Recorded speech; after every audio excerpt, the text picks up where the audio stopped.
ఇప్పుడు భర్తని అడ్డు తొలగించుకుంటే సమస్య పరిష్కారం అవుతుంది అని అనుకుంటున్నారు. కాదు, సమస్య అక్కడే బిగిన్ అవుతుంది. మీ లైఫ్ అక్కడి నుంచి ట్రబుల్‌లోకెళ్ళిపోతుంది.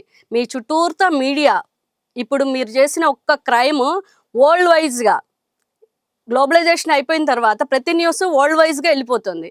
మీరు చేసిన ఒక క్రైమ్ మొత్తం వరల్డ్ వైజ్‌గా మిమ్మల్ని ఒక నెగెటివ్‌లోకి తీసుకెళ్ళిపోతుంది. అదే కాదు, పోలీస్ ఎంక్వైరీ ఉంటుంది. చుట్టూతా సమాజం హెరాస్మెంట్ ఉంటుంది. మీకుగా మీరు ఫ్రీగా ఒక ప్రపంచంలో బతకలేని ఇది ఉంటుంది.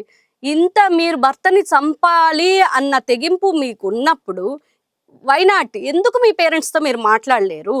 మీ పేరెంట్స్‌తో మాట్లాడి, లేదు నాకు ఇతను ఇష్టం లేదు, నేను ఇతన్ని చేసుకోను, ఇతన్ని చేసుకుంటే నేను సుఖంగా ఉండను, నాకు ఇష్టమైన పర్సన్నే నేను చేసుకుంటాను, లేదా ఇప్పుడు చేసుకోను అని పేరెంట్స్‌తో గట్టిగా ఎందుకు చెప్పలేకపోతున్నారు? ఒక మనిషిని మీరు అంత క్రూరంగా చంపగలిగే అంత ధైర్యం చేసినప్పుడు మీ కన్న తల్లిదండ్రులే కదా! వాళ్ళతో ఎందుకు మాట్లాడలేకపోతున్నారు? ఎందుకు చెప్పలేకపోతున్నారు?